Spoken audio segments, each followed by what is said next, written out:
All right, ladies and gentlemen, what a crazy, crazy, crazy comeback that if you'd asked an hour ago, everyone here would have been like, yeah, Hydra. Except for me. Except for Dolan. I've been going Pandemic Legion the whole time. Well, TSP Navigator, who's never wrong. Yeah, he's never ever been wrong, actually. It's about anything? It's a known fact. Oh, yep. Wow. It's a known fact. Anyway, so that was crazy. But you guys mentioned that this has happened during the SCL as well. It did. Yeah. Hydra went up 2-0 in the final best of 5 against Pandemic Legion, then dropped 2 consecutive matches and had to go to the best of 5 to finish it. So this is not a situation they're unfamiliar with, but it's certainly not one they want to be in.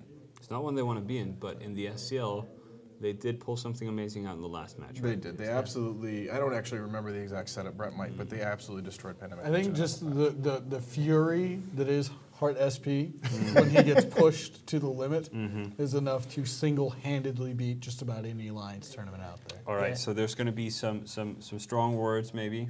The dynamic of that team is actually kind of interesting. So it's Garmin and Duncan, trolls extraordinaire. Yeah. Yes. And then Heart SP, angry Eastern European guy who's like the, you know how they say behind every strong man there's an even more stronger woman? Yes. That's Heart SP. He's the one really pulling the strings there. Now that you said that, he's going to show up at your house, shaved head, in a Hitman outfit, and you are... I'm just saying, like, that I've met Heart SP before. He's a great guy. He is a great guy. He's a really great guy. But no, he does tend to be the guy that would be very angry if he thought that maybe Garmin or Duncan was messing around when they brought the Myrmidon setup. But I mean, were they messing around? Like, here's the thing. Bad they were taking like risks that they didn't have to take. Okay, we're gonna bring this Myrmidon setup because it's what they brought, and maybe we'll beat them with their own setups. If not, we've got 2 matches. It's arrogant, but I mean, it was not a trash setup. But yeah, it's not as though the PL setups are bad setups. Agreed. I think maybe like at a certain point, Hydra's expecting PL to say, certainly Hydra won't bring our setup once more. We don't have to worry about that setup. And like ultimately it's a game of chicken that one of the teams is going to win. Okay. Yeah. All right. My hypothesis here will be next match will be Hydra with Armageddon, and, well, depending on what bands are, because we haven't seen those yet, but it'll be their Armageddon Triple Ishtar setup, and then PL will bring their Ishtar Gila Vexer setup. I don't know. Like Dolan said, I think it's a game of chicken now. Now and they go down to the final. This is when both sides are psyching each other out. This is when both captains are overthinking everything, and all the pressure is on. Hydra are now in a position where they could have comfortably taken it, and now they're really having to fight for it. Is it also the time when both captains pull out setups we've never seen before with even more expensive and ridiculous ships than before? If they think that they're stronger and they can combat the overwhelming Sentry meta. Because it's just, you know, like, okay, Sleipnirs used to be strong, but now they have to burn to their target to kill something.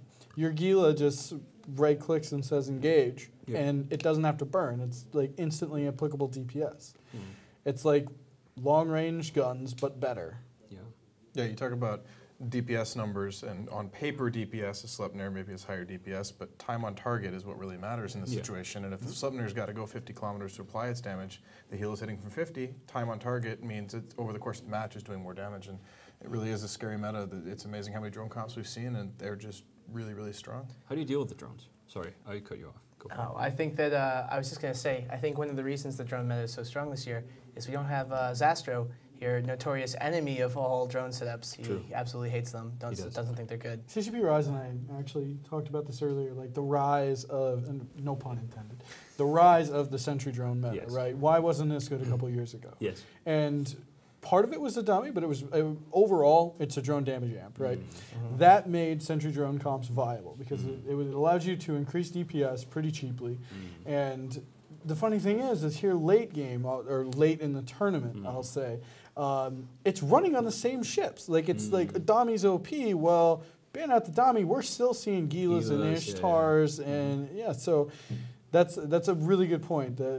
How this all came about, teams started realizing how strong drone damage amps and Sentry drones are. Well, it's something Galente pilot has said asked for a long, long time. I know I started out as a Galente only pilot, drone specific, and was always frustrated with the fact that my drone DPS was my drone DPS, and the way I could boost it was train skills. You got drone damage amps now, and suddenly like, these are really threatening ships. If you want to look at the whole thing, this is to a certain extent a Galente tournament. Like every single Galente battleship hull has made a strong showing. We've seen Hyperions, we've seen Vindicators, we've seen Cronuses, we've seen, of course, Damis. We've seen almost every one of their like sub-blaster hulls. We've seen the Demos, we've seen the Vigilant, we've seen the Thorax, we've seen Proteuses. Everything across the whole spectrum for Galente has shown up and done well in this tournament. So blasters are good, drones are good. Missiles are good too, but they haven't been showing up as much. What we haven't seen as much of that we saw a lot of in the past are the Mimitar ships. I mean, we're seeing a lot of Sleipnirs and Claymores and Scimitars. But outside of those three, you haven't seen a whole lot of Mimitar ships used effectively. I think we've seen some Typhoons early on. Some of them did okay. They weren't overwhelming setups. And then we saw Vargars, I think, once, twice. And again, not very overwhelmingly great. And in past tournaments the last couple of years, that was overwhelmingly the meta. It was all Mimitar all the time. So how do you counter out the drones? How do you beat drones? It's really hard. How do you robot? Yes. I think there's a couple things you can do. So one, you can try and get in there and smart bomb off or bomb off drones. The problem there is you have to be able to do that a couple times because they're going to drop their first flight, motor away, drop their second flight, motor away. Maybe they have a third flight if they're like some crazy town team that carries three racks of a heavy 25-meter squared drone, cubed drone. Like the other ways you can deal with it potentially are finding, like hunting down who their assign is. If you can put some EWAR on that guy, then they have to reassign, and it just takes out a huge chunk of time for them. Doesn't make it a bit weaker, but it's still like you can still execute because you should have covered that in practice, you know. But that is a way to make it weaker. Exodus kind of showed us kind of the way to do it today, like them being able to take a non-tinker setup, get right on top of PL in their shield Dami tinker.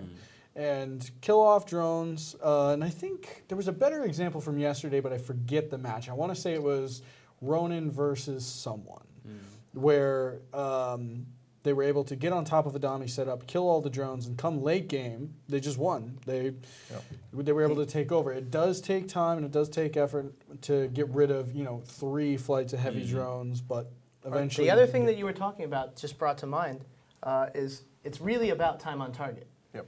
Yes. So there is one module in the game that cuts out the charge across the field with your micro warp drive, and that's a micro jump drive. If your time on target is turn on my micro jump drive, I'm there on target. You're bringing more DPS with those potentially micro jump driving battleships than any Dami can bring in their sentry drones. And you're getting there immediately, and you're getting right on top of them and crushing them. That's a little bit harder to do against. Here's the difference, though. That works really well against 3 Dominixes if you come in from opposite beacons and at 50 kilometers. Right. So there are some cases where that would be optimal. Double, like Vindicator double Kronos on top of a triple Dami setup, and they're able to get that perfectly stars of a line, then we're perfect. But when you come up against something like PL brought out, where it's 3 Ishtars, 2 Gilas, 3 Vexers, then you, even though you do have that MJD, I'm going to close the gap initially, you still have the follow-up. Now everyone's spread out and I have to chase them all down. Yeah, and that's where we'll see the ships just go in different directions. And go, like, you'll catch one, but number 2 you'll have to struggle for, and then number 3 is just going to be gone, right? But just like you can't deal with all missile ships the same way, I don't think you can deal with all drone ships the same way. There's not a way you deal with drones. There's not a way you deal with missiles. There's not a way you deal with guns. There is one thing that a lot of drone comps have in common, and that's their ability to just blap support off the field very quickly. Sentry drones track extremely well at long range. They do a lot of damage, especially off Dominixes. Exactly. And so you see a lot of the Scimitars or the Oneros or the Guardian right away taking a lot of damage against the Dami setup, and that's partly those sentry drones going down and immediately primarying the logistics. And even the low signature logistics, maybe with just 1 target painter on it, maybe 2, the signature is large enough, those sentry drones can really hit it hard. And a lot of teams will see losing out their logistics very early on, or maybe a Celestis or another key ship. So the other important thing in countering a drone comp is to come onto the field in a setup that can survive the initial 30 seconds. And if you keep all your ships alive that first 30 seconds, allow you to kind of position yourself to win the match, then you're in much better shape. What about bombs? I mean, I'm just grasping at straws here. I think they're kind of a one-off. And with ships with lots of drones that have multiple flights of drones in their bay, you blow up one set of heavies, they have two more. You know, Well, and the other thing is that bombers generally are going to be micro warp driving to try to get in range, get good positioning. There's going to be a lot of sig bloom involved, and bombers are such low EHP that they're going to be able to just pretty much get one-shotted off by a competent sentry drone team. Yeah. A team, so that's the biggest problem with drones. Or bombs. I actually would like to see if a team could maybe bomb and then just drop bombs from battleships to their bombers to pick up and rebomb. Just keep rebombing.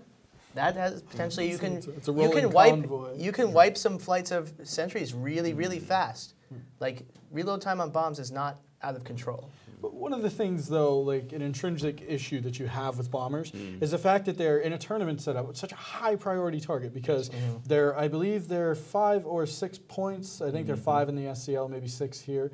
But they do 300 to 450 DPS, and they don't tank well. So. Yeah. And they do it to a really long range. Right. Yeah. All right, guys. Well, we'll talk more about the bombs. We are going to go to a commercial break here, but please stay tuned because this has been exciting, and the fact that it's now at a 5v5 match is just even more exciting. So please stick around after the commercials. We are going to find out who's going to win this 11th Alliance Tournament, 100 Reloaded or Pandemic Legion.